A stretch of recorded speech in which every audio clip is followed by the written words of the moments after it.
এখানে একটা সরল অঙ্ক দেওয়া আছে, বলা আছে a square minus ab plus b square by a square plus ab, ভাগ চিহ্ন দেওয়া আছে a cube plus b cube by a square minus b square. এই অঙ্কটা আছে ক্লাস 8-এর বইয়ে।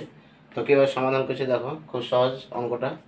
তো প্রথমে আমরা এখানে যা আছে এটাকে সেটাই রেখে দেবো, a square minus ab plus b square by, এইখানে দেখো কী করা যায়, এখানে আছে a স্কোয়ার প্লাস ab, এখানে এইরকমভাবে কোনো ফর্মুলা হয় না, তখন আমরা দেখতে পাচ্ছি এখানে a স্কোয়ার আছে, এখানে a আছে, তার মানে দুজনের কাছে a আছে, তার জন্য a আমরা কমন নেব এখানে। তাহলে a যদি কমন নিই, তাহলে দুটো a থেকে একটা a কমন নিলে আমরা থাকবে একটা a, তার মানে a প্লাস a যেহেতু নিয়েছি তাহলে b থাকবে, তাহলে a প্লাস b। ভাগ চিহ্ন আছে, এটা আমরা ভাগে এখন রাখবো।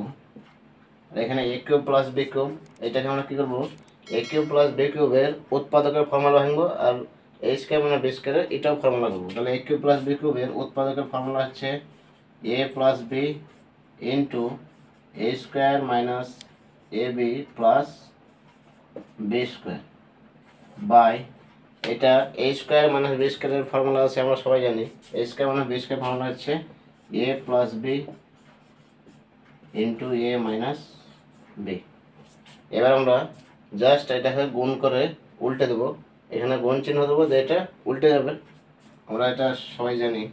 তাহলে লিখবো এটা a square minus ab plus b square by, এটা যা আছে তাই লিখবো a into a plus b। এটা ভাগ চিহ্নকে আমরা গুণ চিহ্ন দিয়ে দেবো, দিয়ে নিচেরটা দেবো উপরে আর উপরেরটা দেবো নিচে। তাহলে এখানে লিখবো a plus b into a minus b by, উপরে যেটা আছে সেটা নিচে দেবো, তাহলে a প্লাস b থাকছে a plus b into a square minus ab plus b square. এবার আমরা উপর নিচে কোনা কোণে কাটবো, কিন্তু উপর উপর কাটবো না আর নিচে নিচে কাটবো না, বাকি উপর নিচে কাটাকাটি যাবে আর কোনা কোণেও কাটাকাটি করা যাবে। তাহলে আমরা ফার্স্টে দেখবো এখানে a square minus ab plus b square, এখানে a square minus ab plus b square গুণ আকারে আছে, তার মানে এটা পুরোটা কেটে যাবে, এটা একটা আর এখানে পুরোটা কেটে গেল। এখানে a প্লাস বি আছে, এখানেও a প্লাস বি আছে, এটাও কেটে গেল।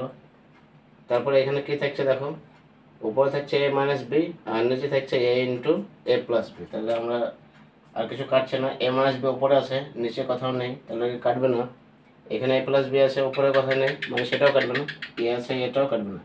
তাহলে আমরা লিখবো a minus B by a into a plus B, অর্থাৎ a into a plus B, এ ছিল আর এখানে প্লাস বি ছিল, সেটা এটা যদি আবার গুণ করে দিই আমরা নিচে, তাহলে দেখতে পারি a minus B by a square plus ab। এটাও রাখলে উত্তর আমাদের অ্যান্সার আসবে, অথবা এটাও যদি কেউ রেখে দাও সেটাও অ্যান্সার, এটাও অ্যান্সার, ওটা যেটাই রাখতে পারো সেটাই হবে। তো নিশ্চয়ই তোমরা অঙ্কটা খুব সহজভাবে বুঝতে পেরেছো। তাও বুঝতে যদি কোথাও অসুবিধা হয় তাহলে তোমরা ভিডিওর কমেন্ট বক্সে কমেন্ট করবে, এবং পরবর্তী ভিডিওটা আবার তোমাদের দেখা হচ্ছে।